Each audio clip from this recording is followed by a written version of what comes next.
Another huge nice girl habit, quote unquote nice girl habit, that needs to be broken immediately is trying to avoid conflict by not addressing issues. Okay? So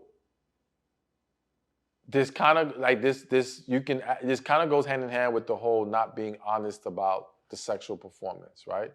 But of course it's much bigger than that, because there's so many other issues that occur in a relationship where there's a lot of women, out of fear of creating a conflict of any sort, sweeps it under the rug.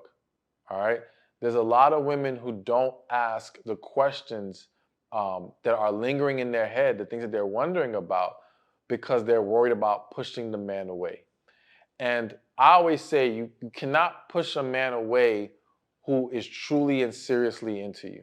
All right. Now, of course, it's not what you say, is how you say. You have to be mindful of the way you're delivering the message and asking these questions, right? But if you do so in a very positive, loving manner, no man who's serious about you should have an issue with it, or will have an issue with it. All right. If he takes issue with you wanting to address things, it's a very good chance that he's just using you. He's just trying to have a casual situation, whatever the case may be, right?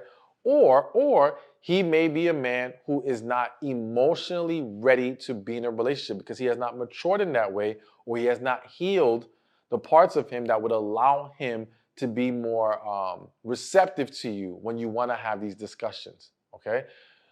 But you can't even, you're going to have a harder time exposing that if you're constantly holding back what you need to express and talk about.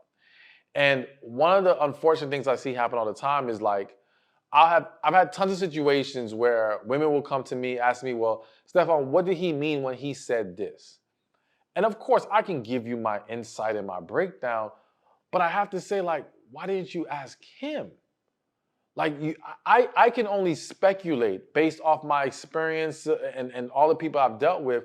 But the best way to go about this is to allow him to tell you what he meant. And again, out of fear of, I don't know, him even thinking the wrong thing. Like, so for example, you may have a woman who doesn't want to ask how the man feels about her because she's like, well, I don't want to come across like I'm sweating him, like I'm thirsty, or whatever the case may be.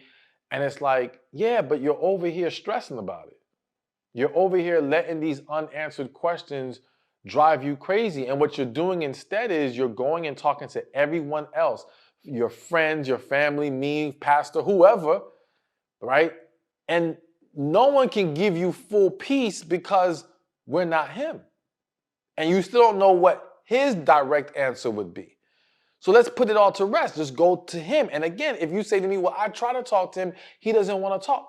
Well, then there is the proof that, again, he is either not serious or not ready to be with you. So be willing to have those discussions and don't run away from it, because you're only going to create bigger problems later. Hey, thank you for watching this video. Be sure to check this one out right here, and I'll see you there. I always say the issue isn't that you're too nice. It's that you're too afraid to say no, or that for some other reason you struggle to put your foot down, you struggle to not tolerate certain